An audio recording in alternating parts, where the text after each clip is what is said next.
start. Rock concert movement number 1. Oh, how'd I end up over there? Basic head bob. Ready, go. I'll just move your camera. You don't actually have to move. I'm easier to move. It depends on if you got wheels. I don't. Yeah, I do. I'm not a Cylon. I don't have a remote control.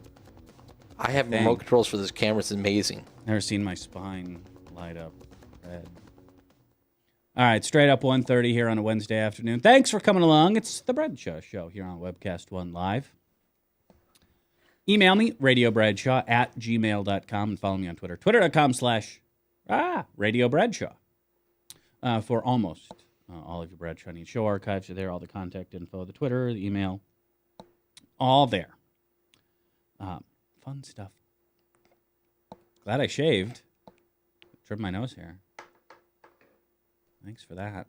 You're welcome. I just wanted to use the fast zoom in. Oh, I have a big head. Especially when I zoom it in, but yes.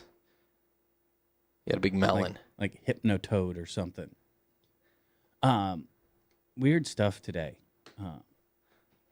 Someone tweeted me about this AIG potential lawsuit. Spoiler alert. With apologies to Kirsten Dunst and Elijah Dushku, I have to say, bring it on.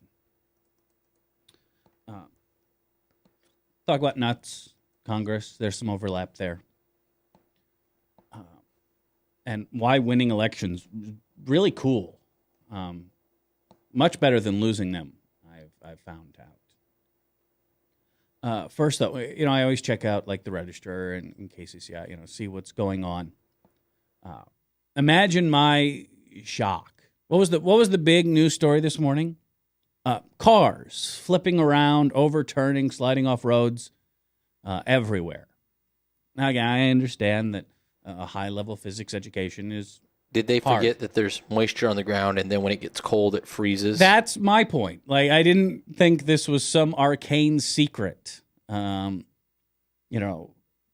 kept in secret tomes of knowledge, inaccessible to the average man. Although, in all fairness, those of us that wake up and are on the road by 8 o'clock in the morning, not noonish, the roads were pretty slick this morning, and they were kind of, because it was that film, where it doesn't really look wet, but it's actually very, very slick. And it caught me by surprise once, but thankfully in the winter, particularly, I just always keep my distance from people. And that's generally a good idea, whether you're driving or not, I've found. But we all drove through water. Yes, I mean, I was, driving through puddles. Yes, I was cursing every time I did because I just washed my car. Yeah, well, that was stupid. Well, it needed it. It was one of those. Well, it needs it again now, so that was stupid. It does. But everyone was, hydroplaning and driving on water, and you get stuck behind a truck, and it's throwing that muddy crap on you. Do people not realize that in the winter, especially at night when the sun goes away, it tends to get colder, and maybe it won't melt anymore? I know I bitch and moan about driving far too much, but some of this stuff just like how have we survived as this? How did we make it to the moon? How did we cross continents with or without scurvy and rickets? Like, something's like not clicking here. Maybe, I don't know, have we thrown natural selection, so topsy-turvy with modern conveniences, things like penicillin and vaccines. I don't know, but I just, that was my thought. As soon as I parked my car, I'm like, this is going to suck tomorrow when all this turns to ice. How do you, forget? I had some really, I dreamed I was in Newton last night, all right, with Admiral Adama and the Cylons were coming, and we had to wait for the Pegasus to come, to come pick us up. What are you talking about? Well, I'm just saying, I had weird dreams last night, but I still remembered that it was going to be slick out. I didn't forget, that part of my brain wasn't wiped. Yeah, but what are you talking about? I'm just saying, What was this? That was a pretty adventurous night for me. What are the Cylons and Pegasus? I don't understand. Oh, man, you missed some great television. Is that Star Trek, or what is that? Turn off your mic, you're done. Okay. Get on Google, get on Netflix. You never watched Battlestar? I have never watched Battlestar. Oh, you really are missing out on great. I'm TV. just not as big of a nerd as No, you are. it's not a nerd show. It's not like you might actually like it. There are certain overtones that I think would greatly appeal to you. I'll just leave it at that. Okay. But, no, it's actually really good television. Jen and I are. She's never seen it, so Hold on. You hear that? That is the sound of people tuning you out. no. Everyone should watch it at least, and you guys get the benefit if you're just watching it now of not having to wait like an entire year between half seasons. They started a really bad press. Everyone's ticked off like because Breaking Bad did half of their last season, then they're going to wait a year and do the other half coming up this summer. That was what Battlestar Galactica always did because it was sci-fi's only good show. I just don't know why they don't call it next season. I mean, I realize they did a short season. They did like season 4, and then they would do season 4.5. Well, just Breaking Bad in particular, they're just kind of They want to extend it out. They're like, we didn't make enough money off this franchise yet. Let's wait and then bill it because They it's don't have a replacement for it. I mean, they don't have. Yeah, you'd think they'd It's not find like something. AMC has a shortage of good shows, but for whatever reason, they want to drag it out another season so they get another summer. I just want to see him killed. I want to see him succeed greatly. At being a drug dealer? No, being Heisenberg. He has transcended drug dealing. Yeah, I want to see him. I want to see him go out like what's that movie with De Niro? Scarface? Yeah. Didn't you say you just saw that yesterday? did. And you don't remember the name? I was trying to think. Things slip my head. I have picks. But yeah, like Scarface. Say hello to my little friend, and then get just Well, that's killed.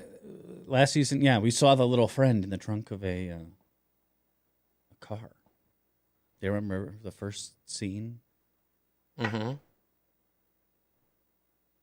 So the little friend is in play. We just got to know how he's going to get there.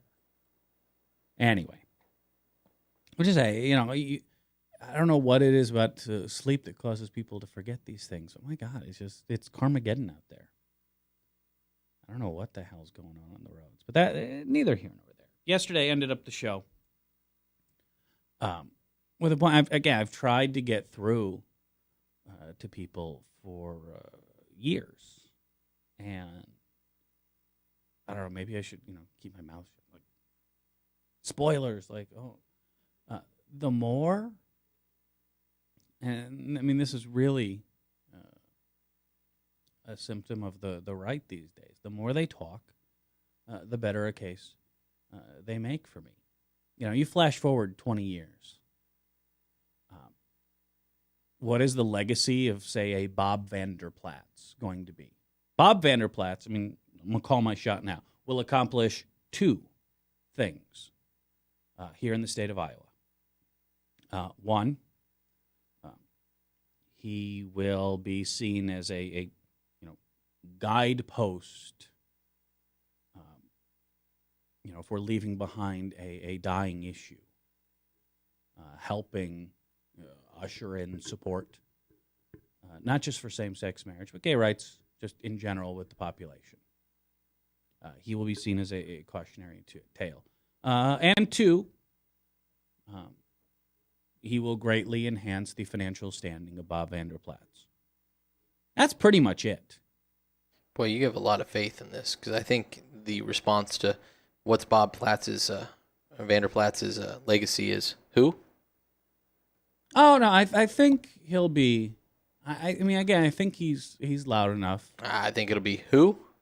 Again, it takes a special, Bull Connor or Anita Bryant to really stand out among the crowd, and at least locally. I mean, especially among cause crusaders, who will be told as a cautionary tale. Branstad and Vanderplatz at Tanagra. I can see that. The latest, again, now that politics season is at least on a short hiatus. I know the State House comes back into session next week, and who knows what crazy we'll get this year. Maybe we'll get some more open mic nights. where legislators will be caught unawares talking about the Give a Schizophrenic a Gun bill. You're going to see a lot of crazy at the State House this year. But kind of in downtime, and this ties into what we talked about yesterday with, again, I love the folks at Public Policy Polling, not just because they get it right, but because, and I don't know if it's a sense of whimsy that I appreciate, or maybe they are willing to shine a light on the, absurdity of our current system. In an era where, to avoid claims of bias, we have to, some say Earth is round, others disagree. Story at 11. Point out some of the crazy. And yesterday, comparing Congress to, things that Congress is less popular than. Genghis Khan, Nickelback, and things that Congress is more popular than. Gonorrhea, for example. The Kardashians. I would have preferred to see a poll on the Kardashians, but I'm weird that way. Here's some of their new data. And if you go back a month, the NRA had a favorable rating for a majority of the American people. Guess where it is now? They're in the hole. Is anyone shocked by this? Really, other than, yes, Sandy Hook, it took the NRA talking about it. Only 27% of people seem to support what is because the cause celeb, which is give teachers guns. Because I guess, between buying the school supplies and art supplies and stuff, you got to add a Glock to the shopping list. So I guess you could no longer do all your school shopping at Target now. I can't wait till that list comes out every year. Do you get the list from the school? You need the certain size box of crayons and number 2 pencils and. Yeah, we started getting those. Yeah, you get 24 rounds of if each student just contributes a couple magazine fulls. I would be very excited to fulfill that order. The right way to figure out are teachers union thugs who are, because Lord knows if there was a profession that I was going to choose to I will scam my way into getting rich. Teaching, obviously. When I remember my high school teachers were all driving filthy rich, yeah, Benzes and Lambos and there were a couple Bugattis in there. As I'm not really a Republican. I would say as a but Republican. Are they union scum? Are they defenders of?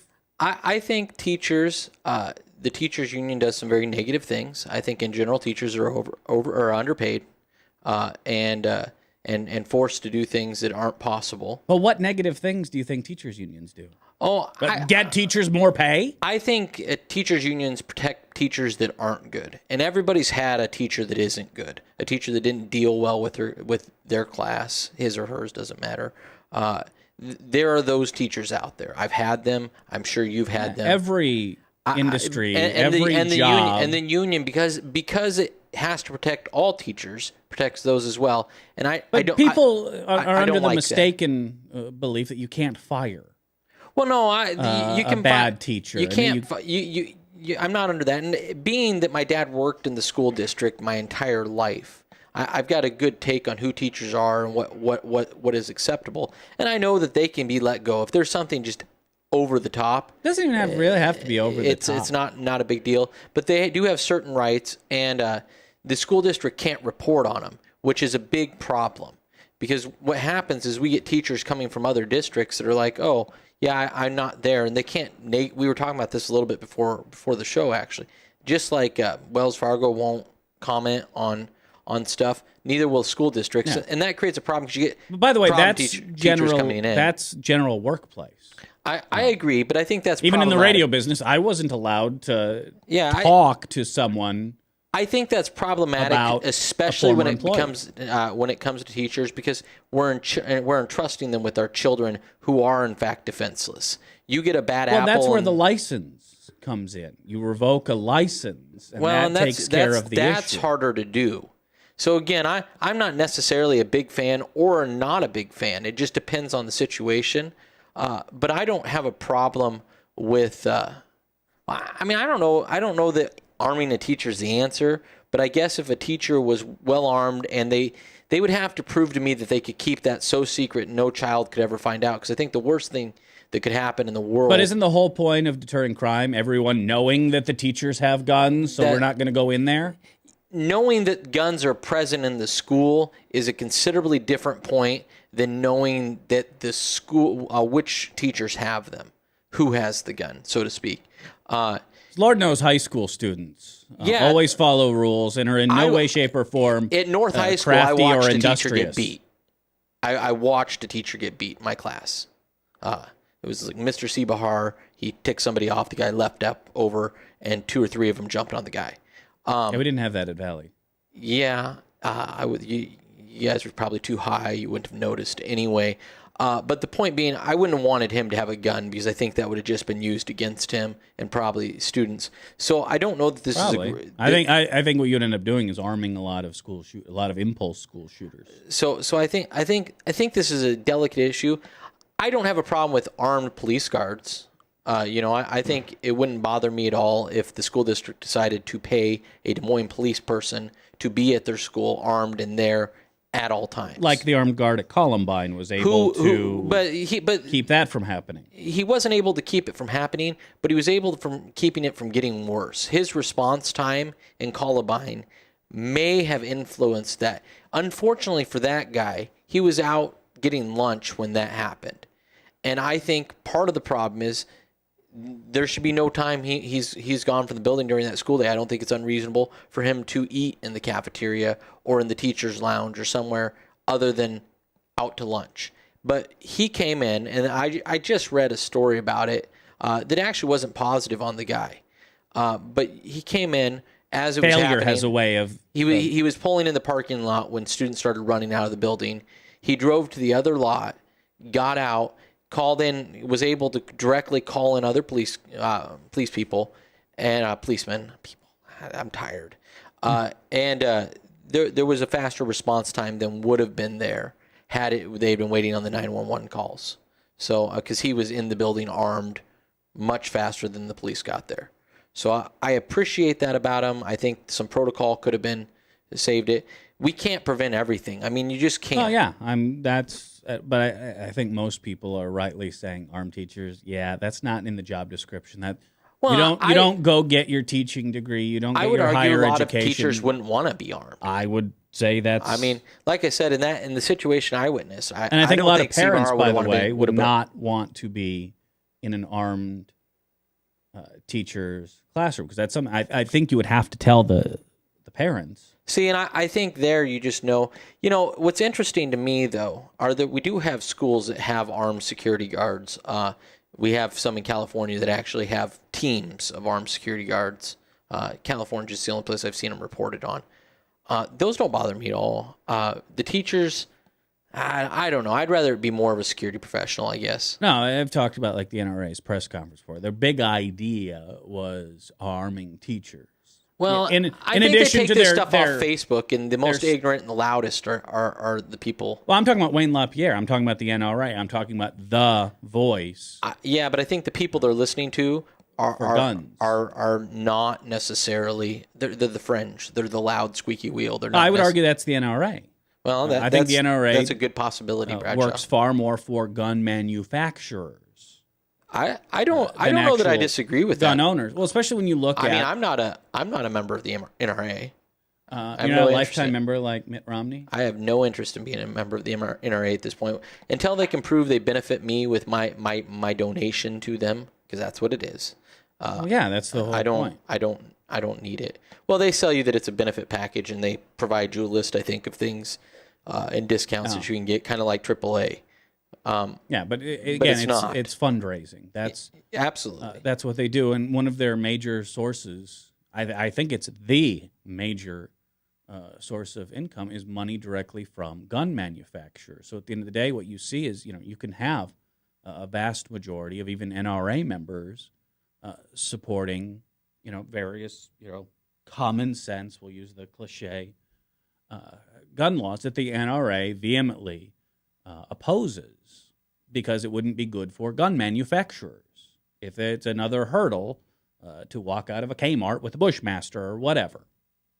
Right, that's not good for gun manufacturers. Therefore, even if a majority of NRA members support it, they're going to fight it tooth and nail. And again, whether it's peddling conspiracy theories, gun sales, I think, is the ultimate goal of the NRA. And whatever it takes to cause more guns to be sold. But I find it interesting that their reputation has greatly taken a hit. And the majority of Americans, 53%, say they support stricter gun laws. And don't kid yourself, even your most tackleberry-minded gun nut out there does believe in gun control. There's no such thing, I think, as someone who doesn't believe in gun control. Whether it's, you don't believe 6-year-olds should be able to buy howitzers, or people probably shouldn't be walking around armed with a bazooka for, self-defense. We have lines already. We can just disagree on where those lines should be. That's where, the conversation comes from. And I think we're already getting signs of what that conversation is going to look like. If you stop by the Drudge Report, the Right Wing's assignment editor, true story, had Sean Hannity in my building, and I bring piles of show prep. I've got stuff out the wazoo, papers spread out far more than I would ever need. There's, underlining and highlighting and all that stuff, or, emphasis. Sean Hannity, right? 3 hours a day, national radio show. I've seen the only thing that he and his people print out are the sponsorship reads. LifeLock, Gold Line, Heritage Foundation, whatever. The only show prep I watched this. The only show prep Sean Hannity did was bring up the Drudge Report. If you want to know what all the right-wingers are going to be talking about, that's the go-to place. And Matt the Eggman Drudge, I'll let you Google that one if you have a strong stomach. Today, has a picture of Hitler and Stalin,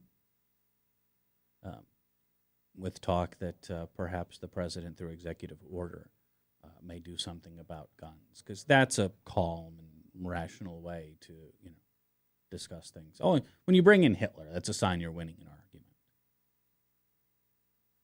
And I know for far too long, Democrats have kind of been afraid to push button that will make conservatives go bat crap crazy for whatever reason. I hope, I don't know if I put money on it, but I hope we as a party, through the decimation of the Blue Dog ranks, a decisive victory on all fronts in 2012. And don't forget, even though Republicans hold a majority in the House of Representatives, that's gerrymandering. All right? That's not vote tallying, where Democrats overall pulled in over 1 million more votes than Republicans in representative races. That let the crazy unleash itself. It is only good for us. Let Alex Jones be a national voice, all right, against changing gun control laws. Why? Because the guy is crazy. I mean, unless you're literally living in a doom room on a Barca lounger made of gold bullion, eating your food insurance, I don't think you watched that Piers Morgan interview and said, this Alex Jones guy makes some good points. Even now, after traveling to New York to do the sit-down interview with Piers Morgan on CNN. Alex Jones now talks about that Michael Bloomberg, mayor of New York, wants to assassinate him. Says undercover cops are all over him. They have been on our ass all day and are now stalking us. We need to put this on the record in case they set us up. If something happens to us and we're killed by crackheads, it was the NYPD or mafia. So, when Alex Jones, yes, the loudest and craziest, all right, becomes, the focal point person for gun talk, that's good for the other side. When Bob Vanderplatz does it, say, that's good. When his sugar daddy, Brian Fisher from the American Family Association, says, that, I don't know, people being gay is terrorism, that's good. I mean, yes, it's a horrible thing to say. Yes, it's terrible thought, and yes, it's probably a kind of a touched mind that would even come up with sort of thing. Although I got to admit, there's a lot of folks on the religious right who spend an inordinate amount of time pondering, contemplating, thinking about, talking about, discussing amongst themselves gay sex and the various acts involved in great detail. I think at the end of the day, if you take Brian Fisher from the American Family Association, he's the spokesperson for the group that helped bankroll Bob Vanderplatz's only electoral win ever. When you would compare him to, say, I don't know, RuPaul, who thinks about gayness more? Brian Fisher, I think, wins in a landslide, like a Secretariat-style margin of victory. Just a hunch. But I hope, those of us on the left, understand that really these guys do the heavy lifting for us. There's a reason that Tea Party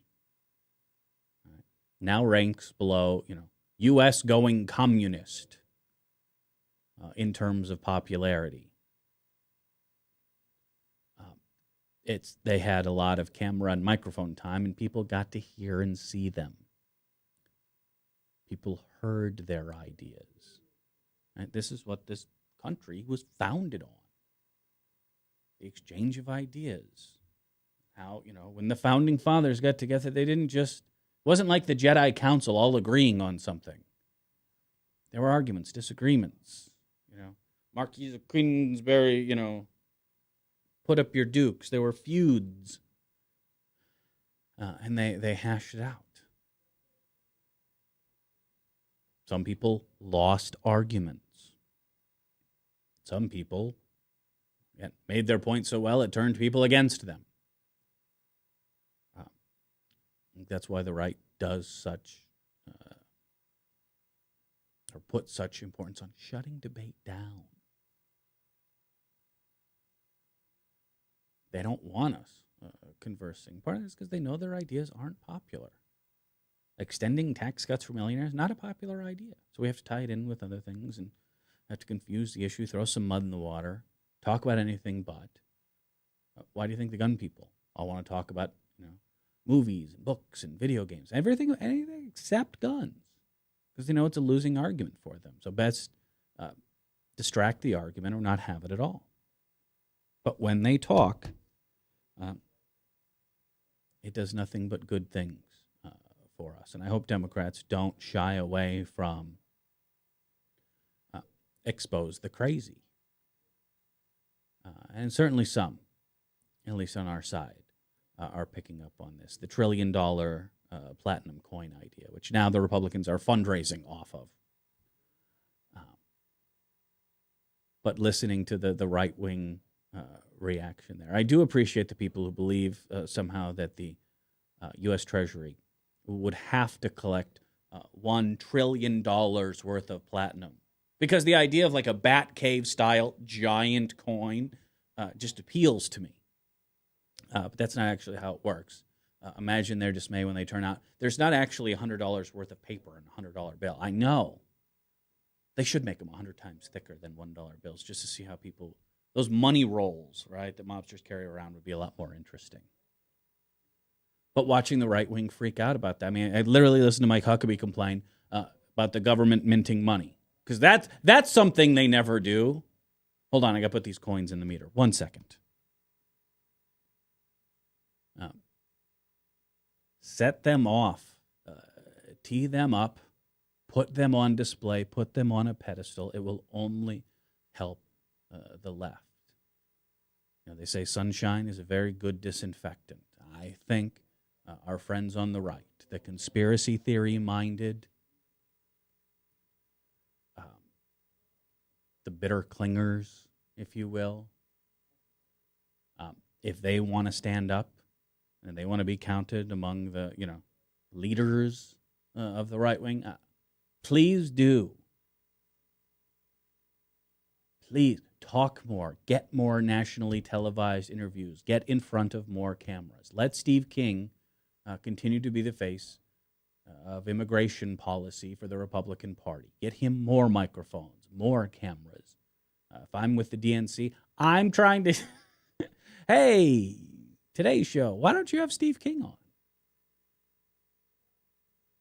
The more they talk, the better it is for us. All right, quick break. When we come back, some more of these numbers.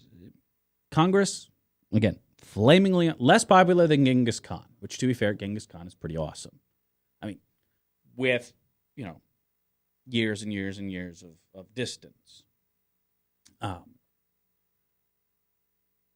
less popular than Genghis Khan. But there's more to this than meets the eye. I'll explain when we come back. Here on The Bradshaw Show, Webcast One Live. Thanks for watching. See you in just a minute.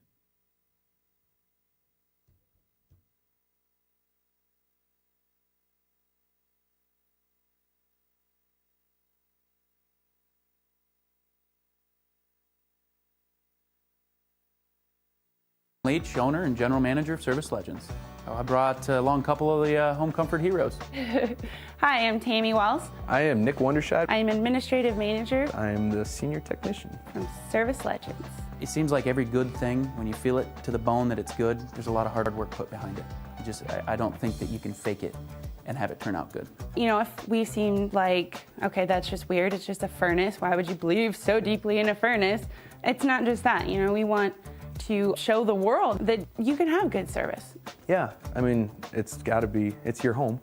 It's built into our daily trainings, it's built into our culture, that we're gonna do whatever it takes to have each client say they love us, period. That's why we spend all the hours in the training that we do. And if we guarantee it's going to be a good experience for you, or else it's free, what type of work do you think we're going to do? There is a guarantee.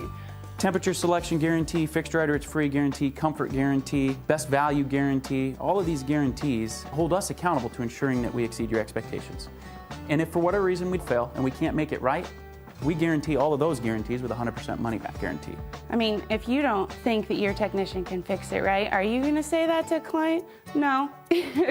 You don't have to worry about having a technician come to your house. We drug test, background check all of our team members. We put safe people in your home. Each and every one of our service techs, 400 hours a year in training. You tell it the minute they walk in the door. They know what they're doing, they've done their homework, and they actually truly care about what you want. Because at the end of the day, you're the person that makes sure I have a job. They're gonna be listening. They're gonna wanna know what your challenges are. Then they're gonna come and give you options, and you get to choose. If I'm there to help and I make it easy and painless, I did my job right that day. Well, when it comes to your comfort, safety, and your family, you don't necessarily go buy the most expensive, but you get the most bang for your buck. Oh, it's worth it, because there's a lot of people that will find a way to get it to work right now and then leave and then come back, charge you again, and the cycle just repeats itself. So when I'm out there looking at the furnace, I want to find why it failed today. How can we change the part today with something that you're not going to have to worry about? Is it worth changing the part today? I mean, you can put a lot of money into a furnace. I can fix parts all day. There's good job security in that for me, but is it the right thing for you? I get a lot of the phone calls of after the technicians are there, they're just in awe. They're like, wow, you guys are great. I mean, I don't even know what to say. You guys are great. Everything you did was perfect. It was great. Keep going though. I like this. Just give us a try. I'm going to take all the risk.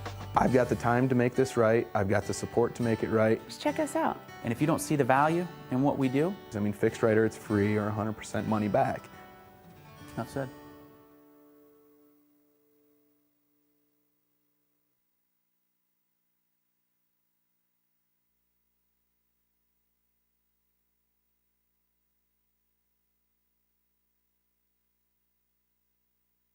It's time to start.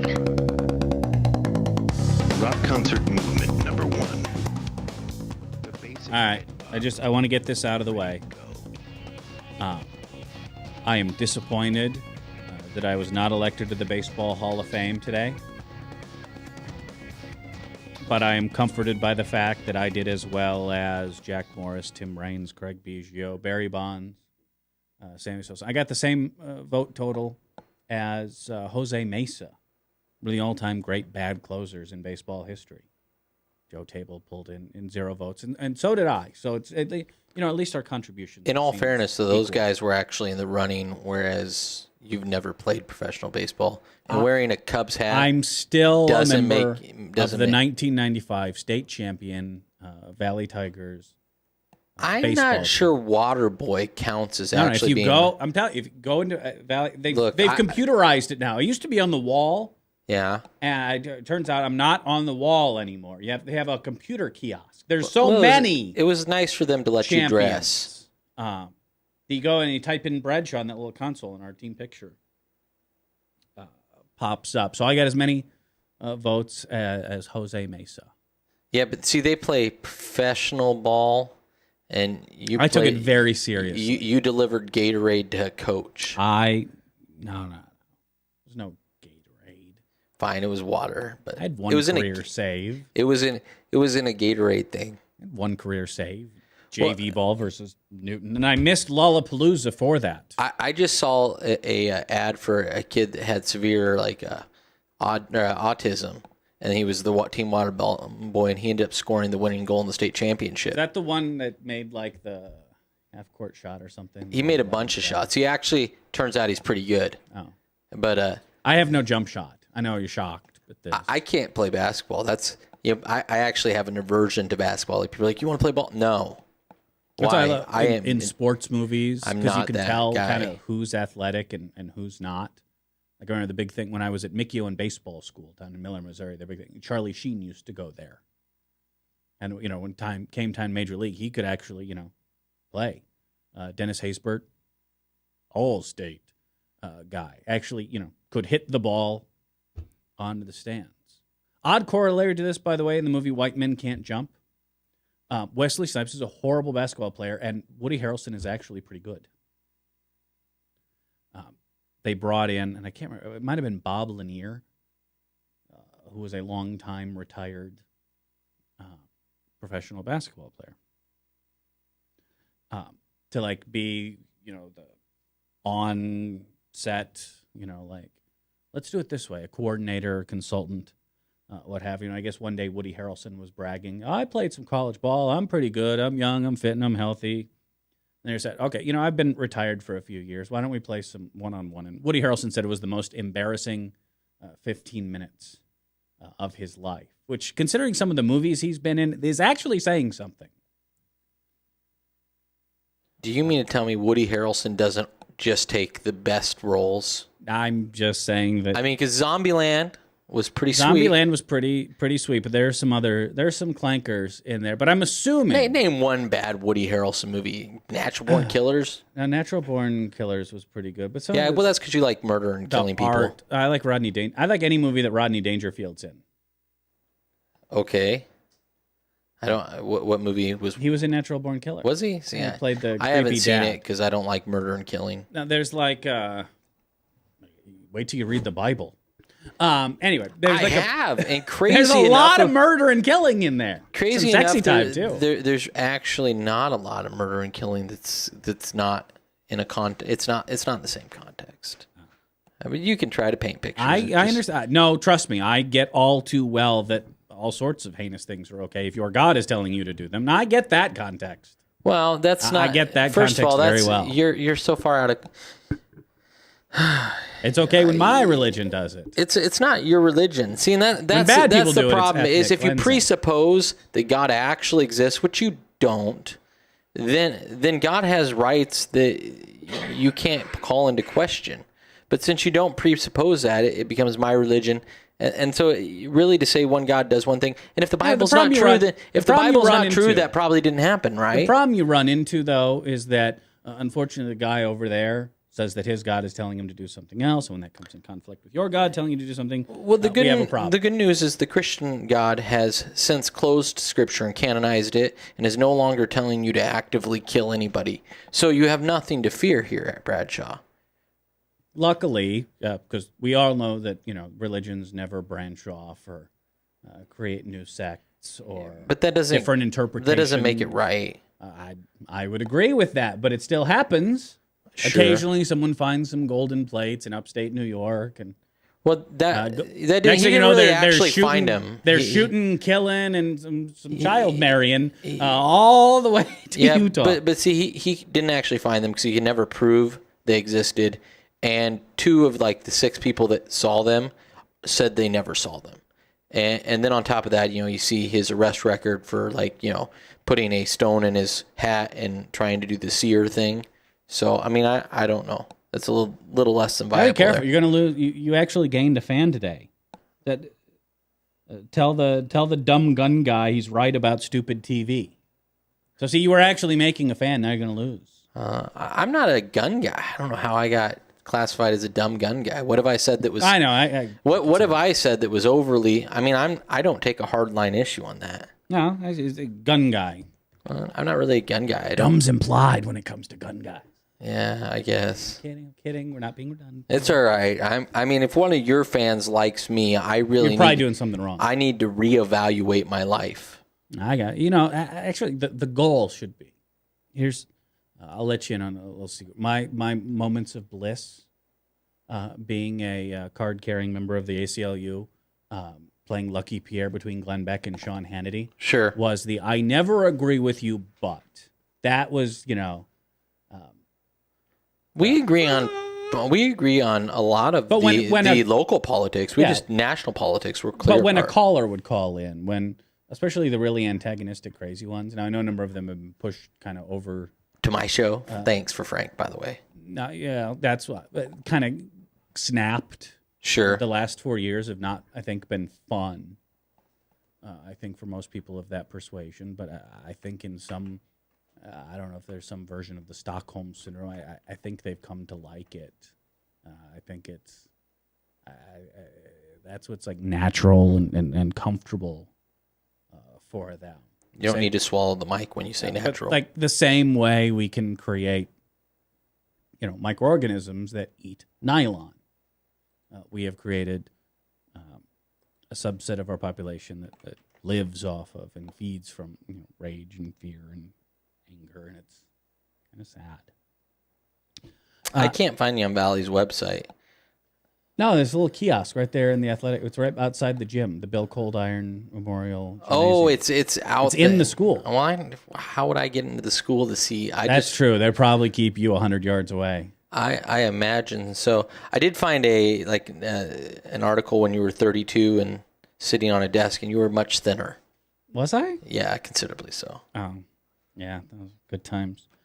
Anyway, back to some of these numbers. Just yesterday, we were talking about how Congress is slightly more popular than Lindsay Lohan and far less popular than used car salesmen. A funny thing, not all Congress people are created equal. Turns out that while Democrats in Congress are not popular, 38, 50, favorable, unfavorable, they're over twice as popular as Republicans. 75% of people disagree with Republicans in Congress. Ouch. 75%. Even with the GOP, a base They only have a 25% approval rating. Oh, man, 2014 is going to be fun. Nancy Pelosi is more popular than John Boehner. And meanwhile, Barack Obama really is above it all. Has a positive approval rating, 51% approve. So when I say that the president would probably be in a good place to pick a fight with congressional Republicans, I have evidence to back that up. One thing I found interesting, Chris Christie is now more popular with Democrats nationally than he is with Republicans. Now, part of this comes from calling out congressional Republicans, I think rightly, by the way, for dragging their feet on Sandy Aid. Part of that was because you had groups like Club for Growth, Big Business Support Group, or the Koch brothers lobbying against Sandy relief. Craig Robinson with the Iowa Republican posted, the media told us that Mitt Romney and John McCain had cross-party appeal too, but they were made out to be hardcore right-wingers. And I'll throw a flag there. And I get what Craig Robinson is saying, like, oh, yeah, he's supposed to have Democratic appeal, but they said the same thing about Romney and McCain, and they did. But for very good reasons. They both had Democratic appeal.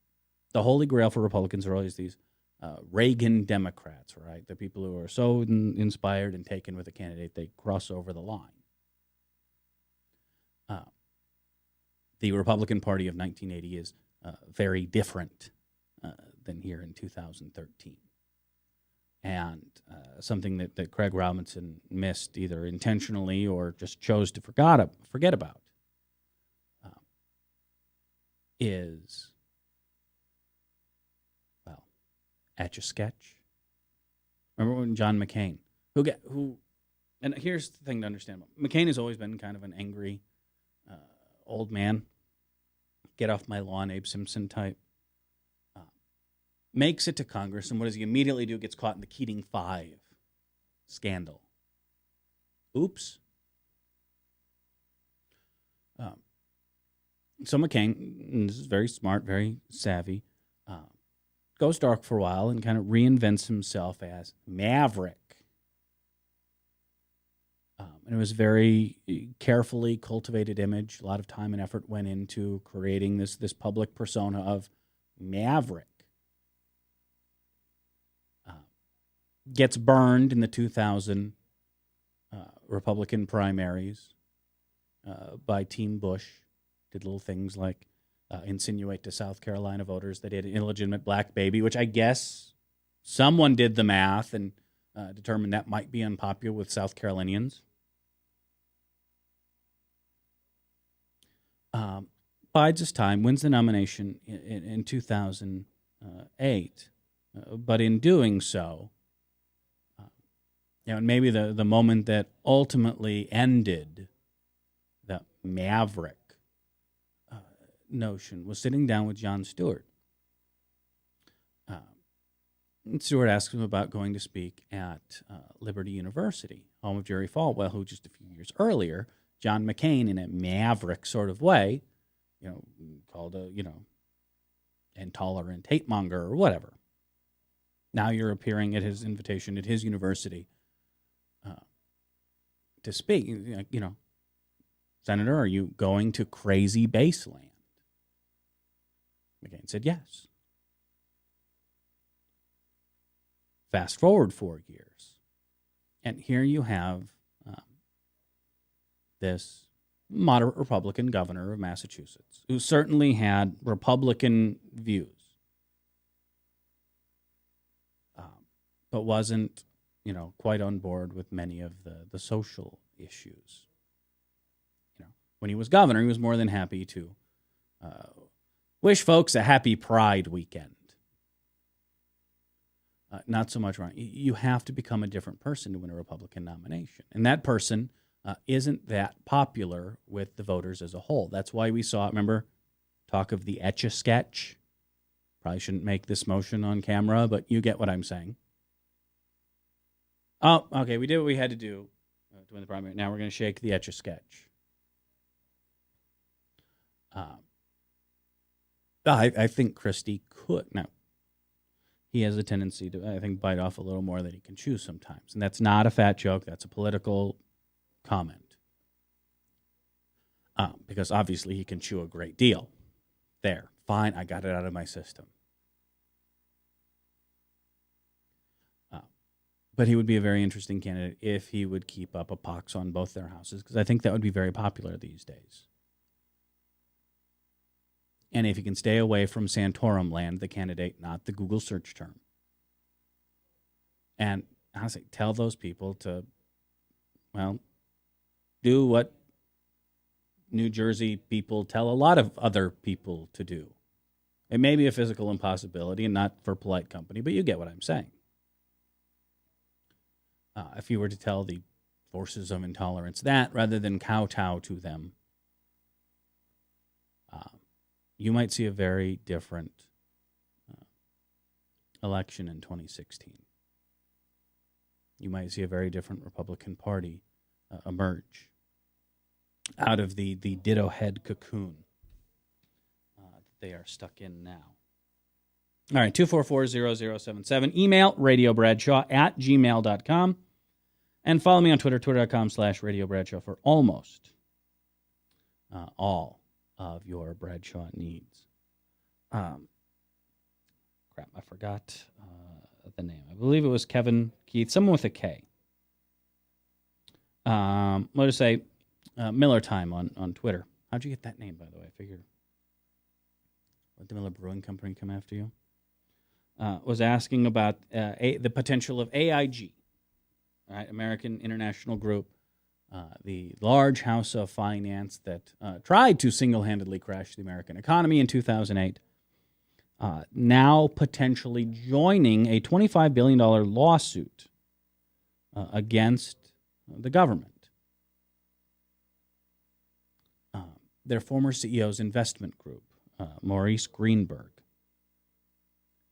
is putting forth a lawsuit that AIG is considering joining as party to, saying that the government treated AIG shareholders unfairly,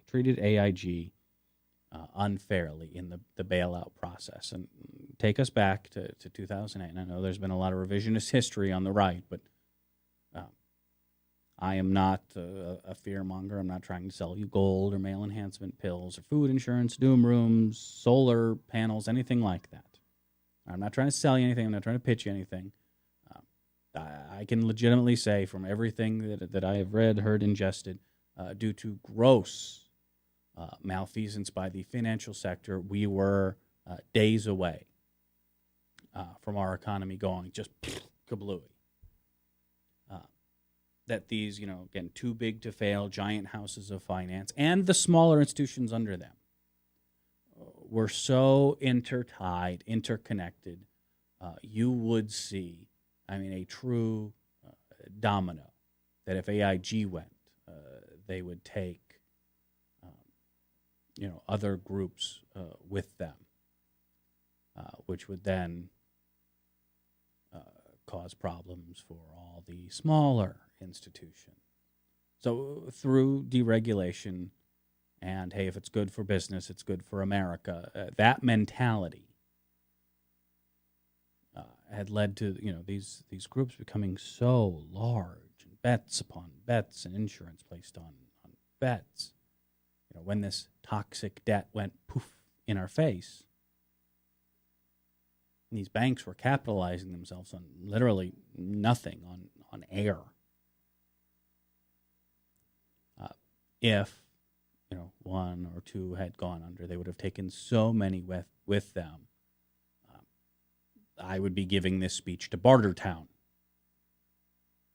with Master Blaster's permission, because he runs the place. And as much as I enjoyed the Fallout series of games, I don't really want to live through them. So, the decision was made. It would be far less expensive to shove $182 billion to recapitalize and rescue AIG. one of the problems that I and many others pointed out at the time is that there weren't a lot of strings with this money. And again, I am a big believer when it comes to especially big business. When you get to, a corporation whose legal standard is make as much money for your clients as possible, and if you don't, you can be held liable. If bad behavior is in any way, shape, or form allowed, it's going to happen. And that's where we saw, even in January of 2009, these bailed out banks were spending our money, not just on executive bonuses, because why shouldn't someone be rewarded for potentially tanking the world economy, but on Super Bowl parties, business as usual. So long, and thanks for all the fish. There were very few strings attached to this money. There were a couple feel-good bits thrown in, but generally it was we trust you because Lord knows you haven't done us wrong before. And even then, like the Federal Reserve in 2009 cut the interest rate on a very large loan to AIG. It said it would save them $1 billion a year in interest. It made other favorable deals with AIG, altering the bargain. They wanted to alter it further.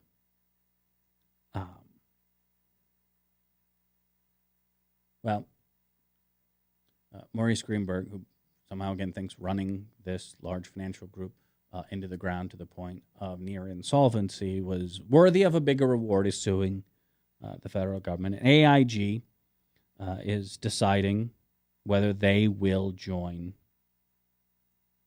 the lawsuit. And like I told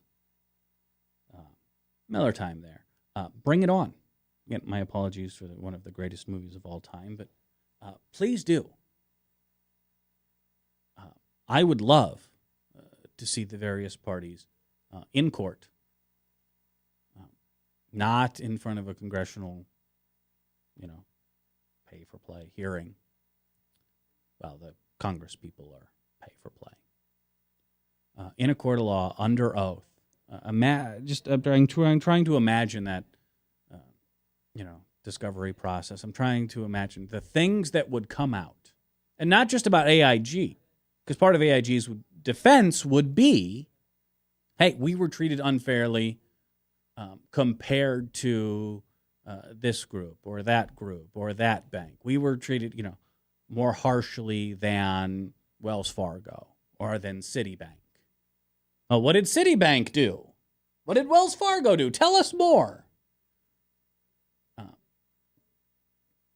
My guess is this lawsuit never sees the light of day because it will, unlike the revolution, be televised. It will be carried, dissected, probably not to O.J. Simpson levels,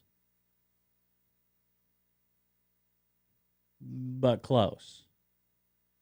And I'm guessing the financial industry in this country doesn't want that to happen. They would prefer these things happen behind closed doors and sealed records. And I'm guessing there'll be big pressure to make this lawsuit go away. Because the potential cost, even if they win, right? Even if they win and get their billions of dollars, the long-term cost and the loss of many alibis and excuses, maybe just the loss of this image of, masters of destiny, financial wizards who deserve our respect and deference, could finally be put to rest. Could finally, these guys are amoral sons of bitches and deserve hot tar and feathers.